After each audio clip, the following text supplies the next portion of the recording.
Hi, my name is Taneja and you're watching Brain Security. We are solving the advent of cyber by TryHackMe and today is day 20. We're almost nearing the end and the topic for the day is race conditions toy to the world. Let's get started with the story. TVFC has launched its limited edition SleighToy with only 10 pieces available at midnight.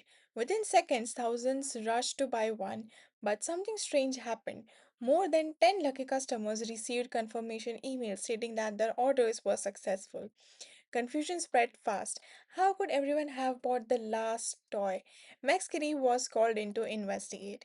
She quickly noticed that multiple buyers purchased at the exact moment, slipping through the system's timing flaw. Sir Carradbane's mischievous bandit bandits had found a way to exploit this chaos, flooding the checkout with rapid clicks. By morning, TVRC faced angry shoppers, missing stock, and a mystery that revealed that how dangerous a few milliseconds could be during the holiday rush. Learning objectives: understand what race conditions are and how they can affect web applications.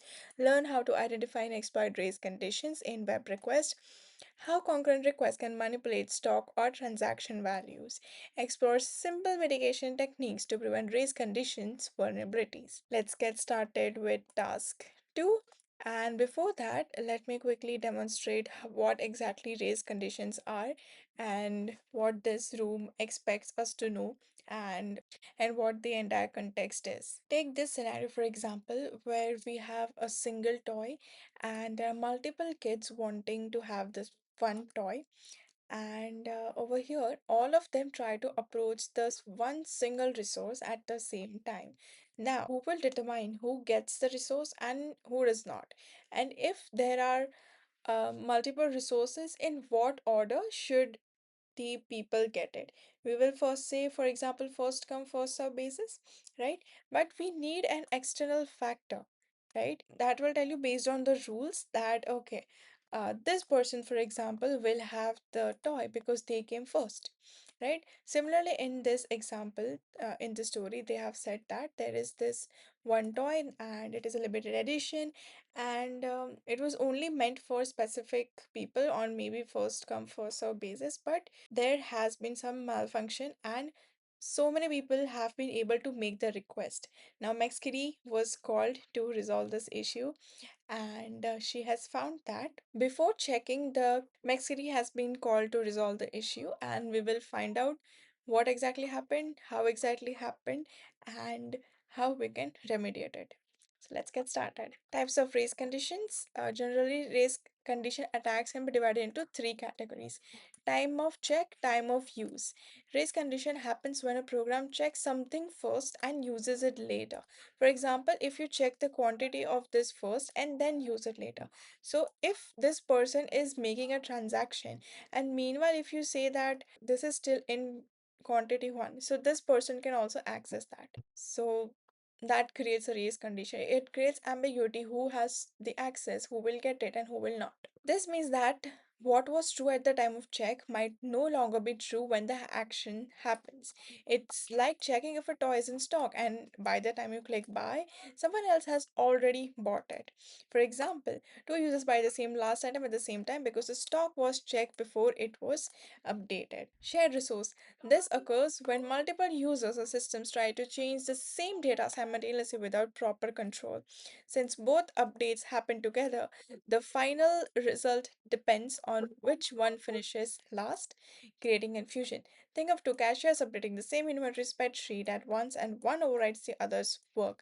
You can also think of it as Google Sheets or Google Docs. You can imagine a scenario where you and your friend are collectively working on a particular document or working on a spreadsheet, and you make a change and the other person makes change at the same time in the same space that you are in.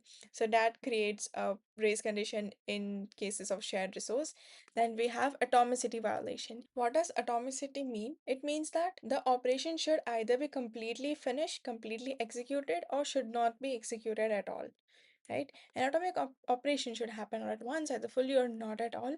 When parts of a process run separately, another request can sneak in between and cause inconsistent result. It's like paying an item, but before the system confirms it, someone else changes the price.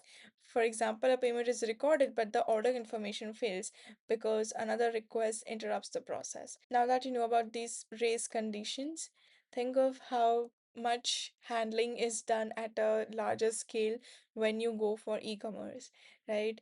Um, for global businesses, platforms such as Amazon, Flipkart, how they must be handling these large volume of data of people and handling concurrent requests. Really surprising and interesting. Time for some action. Enough of the theory. Configure the environment, and now I will start the machine. First, I will configure Firefox to route traffic through Burp Suite.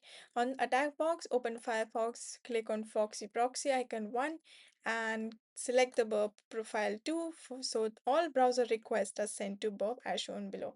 What is Burp Suite?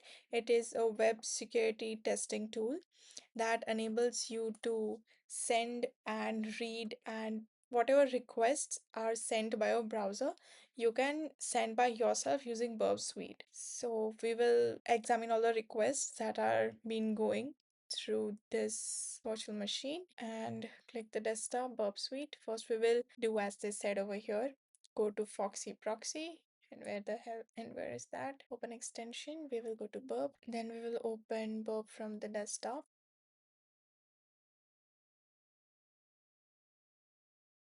Then we have to click on, then you have to set a default temporary project in memory and click next. Then use Burp defaults, start Burp. Once the application is started, you will see following screen where we will use proxy and repeater option to exploit the race condition. Proxy lets you examine or view the requests that your browser sends. Server is a system router, provides a gateway between users and the internet. Therefore, it helps prevent cyber attacks from entering a private network. It is a server referred as an intermediary because it goes between end users and the web pages they visit online.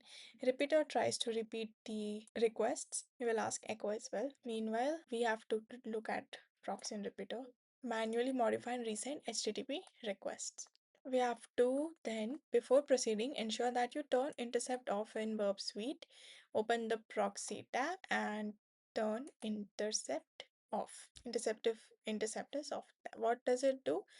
If the button says intercept is on, click on it off, and this step ensures that Burp Suite no longer holds your browser requests and allows them to pass through normally, making a legitimate request. Now that the environment is configured, make a normal request. Open Firefox. We will go to this website, PBFC shop login. We are there. On this site's login panel, enter the credentials.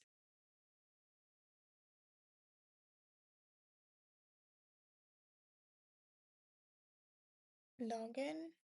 Yes, we have this SleighToy limited edition. To make legitimate purchase, click add to cart for the SleighToy and click checkout. On the checkout page, click confirm and pay. To complete purchase, you should see a success message confirming the order as shown below. Payment received. View orders. We were able to do the same thing. Now we have made the request. Navigate back to Burp Suite and click on proxy, HTTP history, and find the post request to the process checkout endpoint.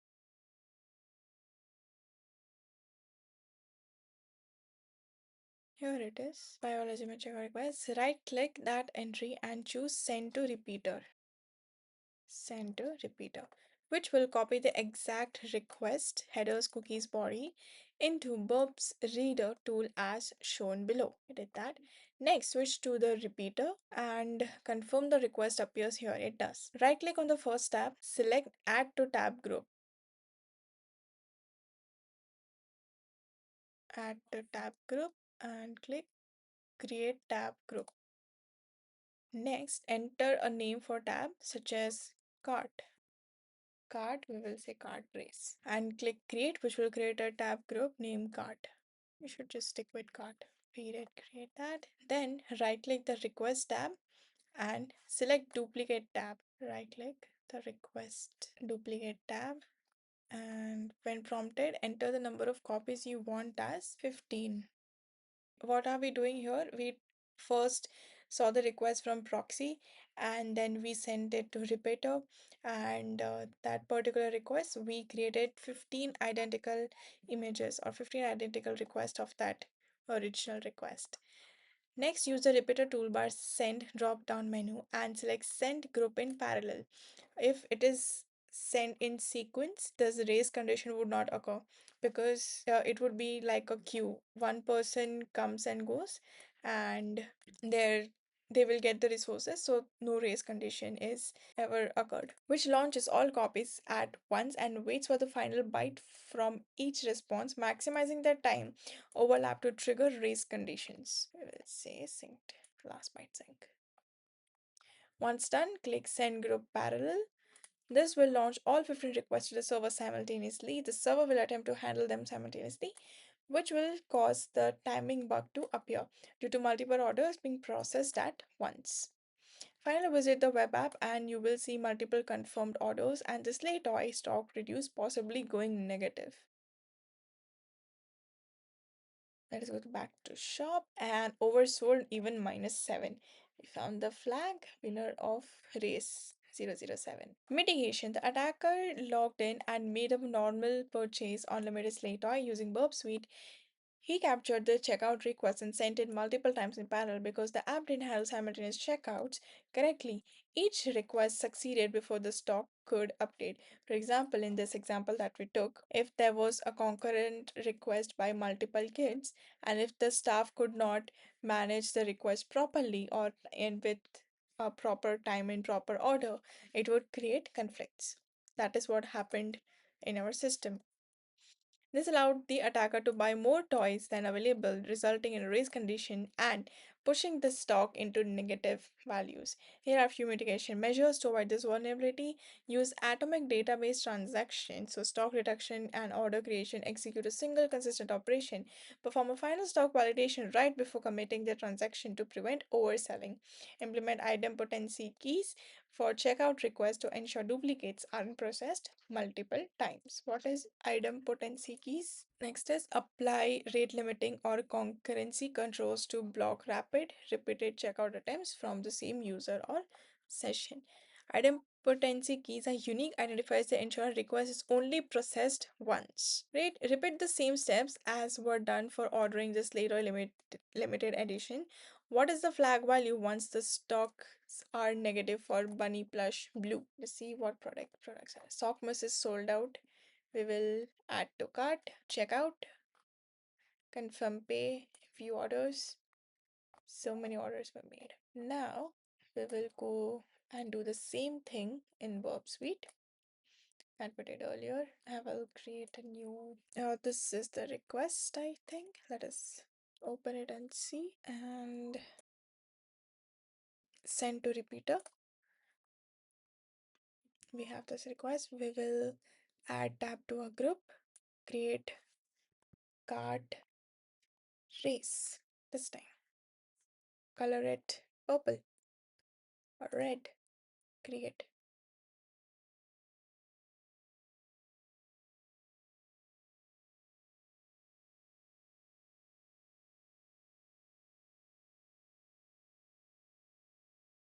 We will duplicate tab and set it to more this time. Let us say 20. Duplicate and finally send group in parallel, last byte sync. Send group. Let us go and see on the website. Back to shop. And it did become -17. Flag found. THM winner of bunny race.